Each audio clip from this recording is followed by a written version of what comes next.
¿Qué tal? Tengan ustedes muy buenos días. Mi nombre es Marlon Rodríguez. Vamos a empezar la clase de Historia de Perú. Para eso, por favor, quiero que me ayuden, ¿sí? Quiero que me ayuden y me digan si que pueden ver la página de manera grande, ¿ya? ¿Pueden verla, por favor? ¿Quién me avisa? ¿Quién me escribe? ¿Quién me dice? ¿Quién me habla? ¿Lo pueden ver? ¿Sí? ¿Lo pueden ver? A ver, alguien por ahí me escribió. Sí, sí lo pueden ver. Muy bien, excelente. Ok. Listo, gracias, gracias. Bien, vamos a empezar, ¿sí? Porque ya hay 4 presidentes los cuales tenemos que ver. 4 o 5 presidentes, sí. Empezamos, ¿sí? Para los que recién se unen, ahí está mi número de WhatsApp, mi número de email. Recuerden que esta semana, como no tienen tarea, pueden empezar a ponerse al día, ¿ok? En lo que serían sus extensiones, no solamente en mi curso, sino en los demás cursos. Alguien me preguntó, profesor, ¿quién es ese señor que está ahí de dibujito? Ah, ese soy yo, ¿ya? En mi caricatura. El día de hoy, entonces, hablaremos de el Perú aristocrático, la última parte, o sea, hasta el final de esta época en la cual se marcó, como una vez les comenté, acerca de la oligarquía, la clase alta que gobernó nuestro Perú. Conoce los hechos y las obras más importantes de estos presidentes del Perú, realizando resúmenes, ¿sí?, de sus gobiernos. Es un resumen, en realidad, para hablar todo lo que hicieron y todo lo que pasó, nos tardaríamos tiempo. Por eso que trato de escribirle cosas resumidas, para que tú también te adecúes a eso. ¿Qué significa eso? Que cuando tú entras a internet encuentras todo un montón de información y lo único que haces es copiar y pegar. No es así, hay que leer y hay que ponerlo por guión de manera resumida, para que así yo me acuerde de manera más rápida. Empezamos. ¿Qué problemas trajo la Primera Guerra Mundial al Perú? ¿Hubiera un problema? Bueno, no, profesor, se llevó en Europa. Aquí, ¿qué problema va a haber, no? Quizás trajo muchos problemas al Perú. Vamos a ver qué problemas trajo, ¿ya? Vamos a hablar del primer gobierno. Entre 1908 a 1912 va a gobernar un señor llamado Augusto B. Leguía. A ver, ¿alguien me está escribiendo? Ok. En su primer gobierno, Augusto B. Leguía va a promulgar lo que sería, en este caso, algo muy importante para los trabajadores de aquel tiempo. Hoy en día tu papá y todos los que trabajamos tenemos un seguro contra accidentes. Nos pasa algo dentro de la fábrica y entonces nos ayuda, nos tiene que ayudar la empresa, sea nuestra responsabilidad o no, la empresa tiene que correr con nuestro gasto, pero en aquel tiempo no existía. Y entonces Augusto B. Leguía va a promulgar la ley para que esto exista, para que el dueño, para que el empresario se haga cargo de las personas que tuvieran accidentes. Y entonces, muy bien, un like para nuestro amigo Gustavo Leguía. ¿Qué es lo que pasó también en su gobierno? La muerte de Jorge Chávez, ¿no? Jorge Chávez va a ser una de las hazañas más grandes al cruzar los Alpes, ¿sí? Pero, bueno, va a morir en 1910.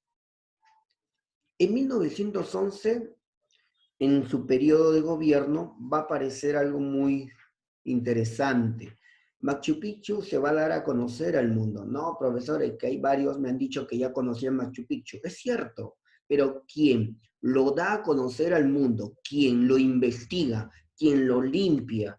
¿Quién lo pone bonito y lo da a conocer al mundo? Es nuestro amigo Jarambín. A él le debemos eso. ¿Sí? Entonces hay que reconocer, pues, que él hizo ese trabajo. ¿Okay? Como en muchas culturas en el Perú, ejemplo, María Reich no descubrió las líneas de Nazca, pero ella lo da a conocer al mundo gracias a sus estudios, gracias a lo que ella hizo por la línea de Nazca, ¿no? Cogió su escoba y empezó a limpiar todo eso. Entonces hay que reconocer la labor de las personas. La primera exposición internacional se da en Lima. Lima empieza a crecer nuevamente. Ahora, en Vitarte, ¿sí? Los que conocen Vitarte, lo que es de Santa Anita, como yéndose para la carretera central, ahí se encuentra el distrito de Ate Bitarte o Bitarte. ¿Qué es lo que sucedió en Ate Bitarte? Lo que pasa en este lugar es que los trabajadores textiles o de tejidos, ellos eran explotados. Ellos empezaban su labor a las 7 de la mañana y acababan más o menos 8, 9, 10 de la noche. Entonces, no, profesor, ¿cómo crecí? 16 horas trabajaban diariamente. Estas 16 horas, estas 16 horas, ¿sí? Se veía entonces dentro de lo que sería una explotación. Por eso que estos operarios de la fábrica van a dar inicio a una huelga.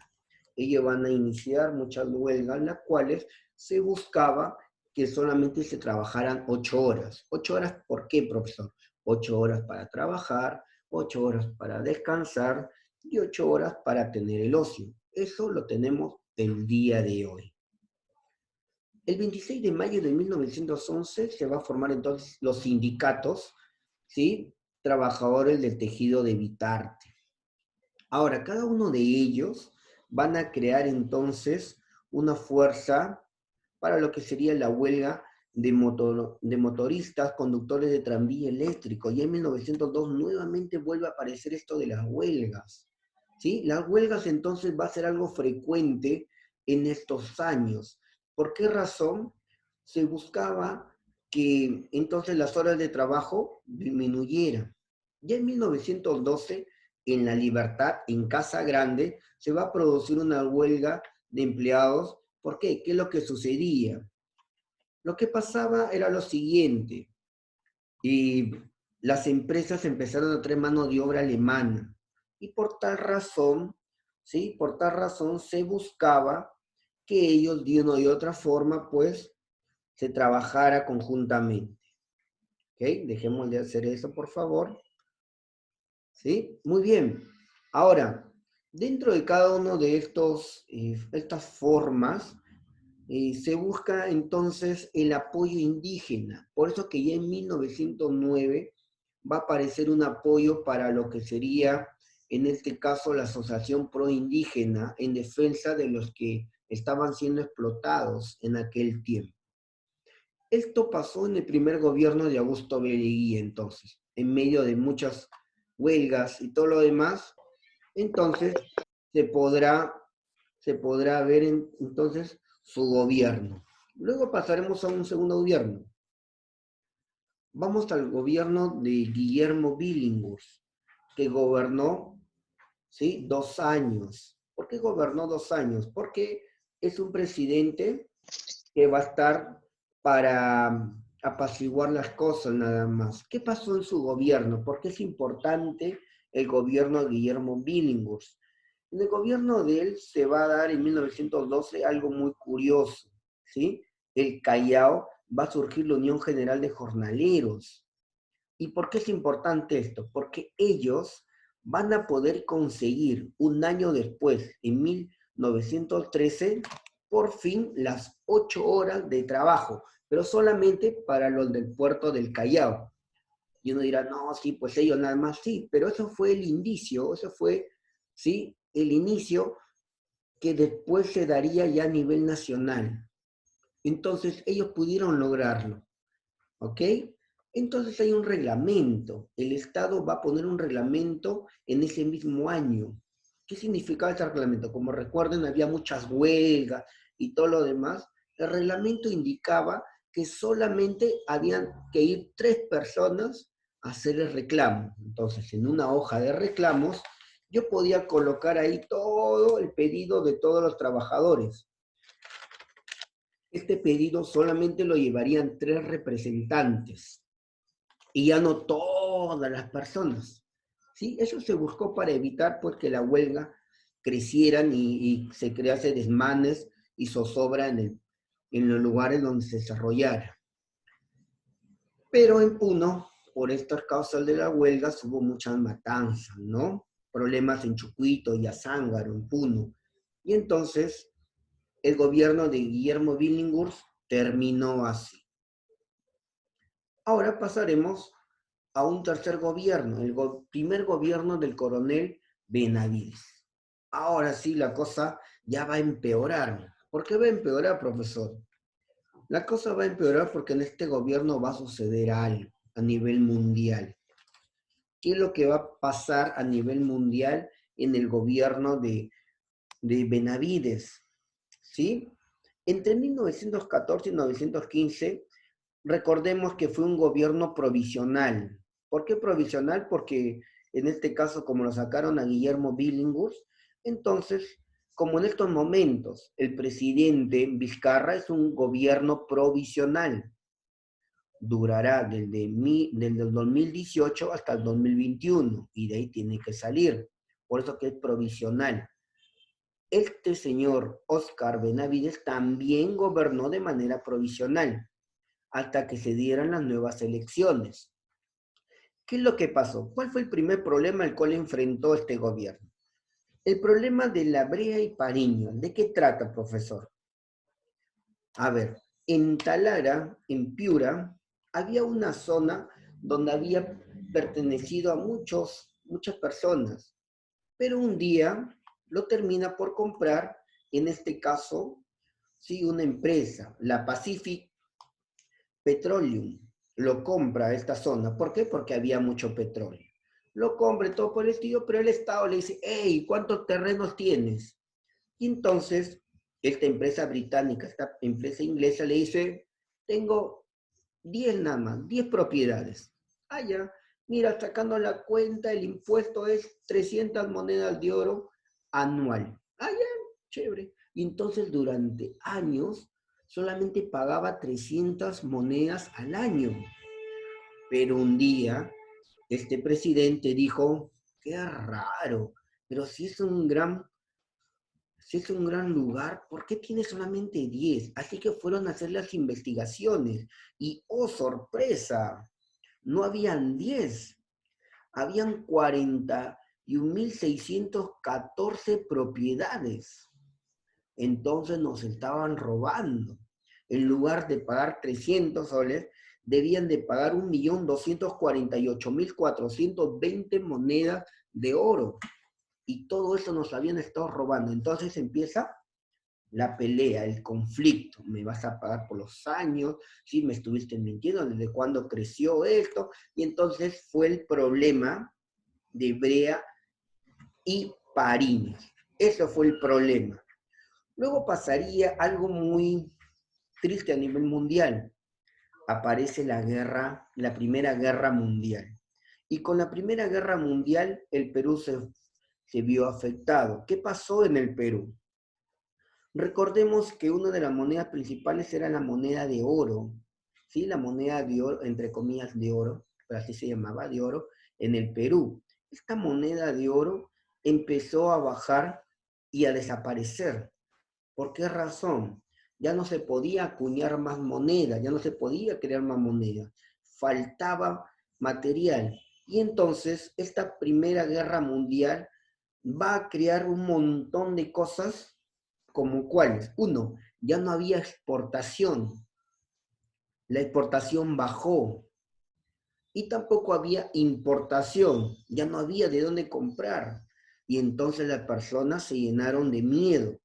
Al llenarse de miedo, ¿qué es lo que hicieron? Como en estos momentos, todo el mundo fue a sacar plata.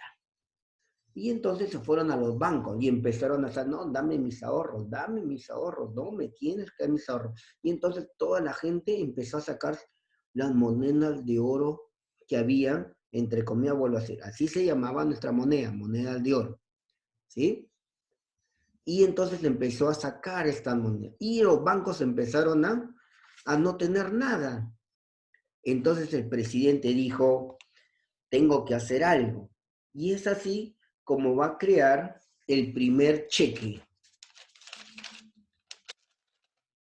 la moneda de papel, el primer cheque. Y este cheque servía, ¿sí?, en lugar de la moneda de oro. Entonces, oye, ¿sabes qué? Tienes 1.000 monedas de oro en el banco, ya, yo te voy a dar un cheque. Este cheque va a representar esas 1.000 monedas que tú tienes en el banco. Y entonces las personas empezaron a recibir cheques. pero a las personas no les gustó esta manera. Y por tal razón, igual empezaron a seguir sacando y retirar sus depósitos de los bancos. La moneda de oro con el tiempo empezó a desaparecer y sí, desapareció. Realmente nos quedamos pues sin provisión. Esto entonces pasó con el problema de la guerra, de la Primera Guerra Mundial. El Perú se vio afectado. Para finalizar este gobierno podremos hablar entonces, ¿sí?, que hubo una convención de partidos, acuérdate, convención de partidos. En otras palabras, se unieron todos los partidos para sacar al Perú adelante. Estaba el Partido Constitucional de Andrés Avelino Cáceres, sí deben de recordarse de él. El Partido Civil, ¿se acuerdan de los civilistas? De Javier Prado. El Partido Liberal, ¿sí? El Partido Libre, que tenía las ideologías muy abiertas, de Augusto Durán. Y el Partido Demócrata de Pedro Diosmo. Entonces todos ellos se juntaron para que por fin haya unas elecciones justas. ¿Y quién ganó en estas elecciones? José Pardo Barreda. Y con él se va a finalizar lo que sería la aristocracia. ¿Qué pasó en este gobierno? Entre 1915 y 1919 va a empezar entonces su gobierno. Recordemos que el Perú estaba plagado de huelgas, el Perú tenía muchos problemas con respecto a lo que era en este caso el problema de Brea, ¿no? Y Pariñas. Y entonces este presidente toma su cargo y dice, muy bien, saquemos al Perú adelante. ¿Qué es lo que sucede? Bueno, la Primera Guerra Mundial se sigue suscitando, pero luego va a parecer que él va a apoyar mucho a la clase obrera. ¿Cómo va a apoyar? En 1915, él le va a bajar el dedo a lo que sería, en este caso, la Iglesia Católica, que por aquel entonces dominaba. Y entonces, él va a hacer la libertad de culto, va a permitir la libertad de culto. ¿Cómo es la libertad de culto? Entonces, yo ahora sí puedo escoger mi religión.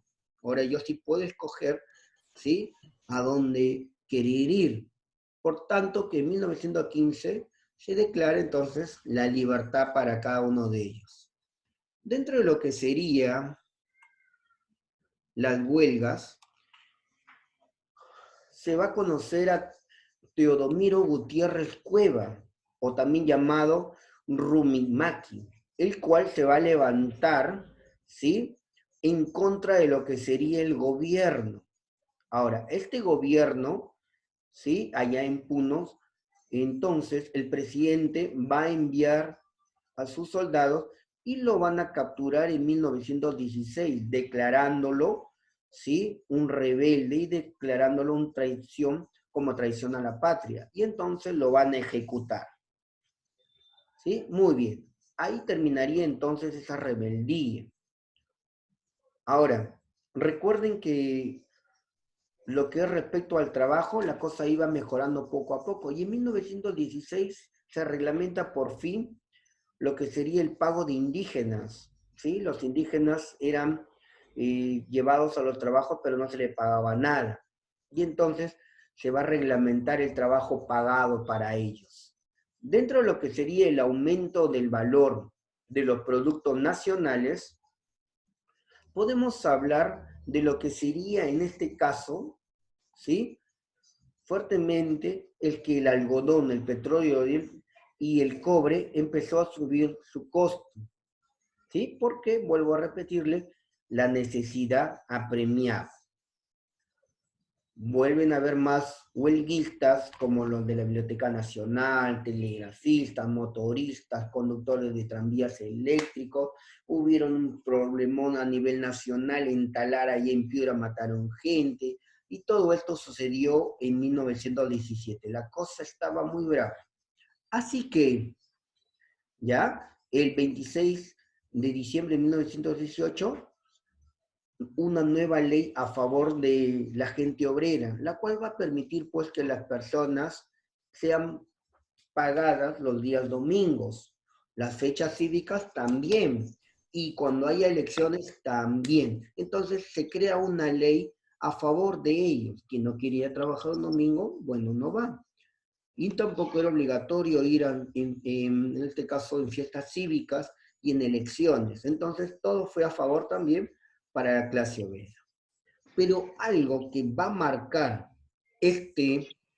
lo que va a marcar este gobierno es que el 13 de enero de 1919 va a aparecer una huelga de 15 días y finalizada esta huelga, por fin se decreta, ¿sí?, la jornada laboral de 8 horas. Por fin se logra, por fin vamos a tener entonces el trabajo de 8 horas. 8 horas para trabajar, 8 horas para dormir y 8 horas para recrear. ¿Sí? Eso fue en aquel tiempo, hoy no es así. Pero bueno, la ley está hecha. Ok, muy bien. Y es así entonces como llegamos al fin de este gobierno. ¿Qué pasa con este gobierno? Se dan nuevamente las elecciones y retorna alguien que nosotros conocemos, Augusto B. Leguía. Y Augusto B. Leguía va a retornar entonces al país en 1919. ¿Y qué es lo que va a hacer este señor? ¿Sí? Va a haber nuevamente las elecciones y ya cuando está por ganar Augusto B. Leguía, él se desesperó, pensaba que le iban a quitar el poder, pensaba que lo iban a sacar, pues, y entonces, ¡pum! No esperó un minuto más y le da un golpe de Estado a José Pardo y Barreda, tomando el poder a la fuerza. Ya iba a ganar, por si acaso, pero no, él dijo, por si acaso sucede algo, mejor le quito el poder. Y le da el golpe de Estado y se nombra entonces presidente el 4 de julio. Muy bien, así terminamos entonces con este periodo. Las 8 horas entonces se da, pues, ¿no? Se da por fin a nivel nacional y ya no solamente en el puerto del Callao, no solamente en el Lima y el Callao, ahora sí se da a nivel de todos. Y es así entonces que estos presidentes marcan la historia del Perú. Muy bien. ¿Listos? ¿Preguntas? Vamos. Voy a ver quién está haciendo esas rayaduras.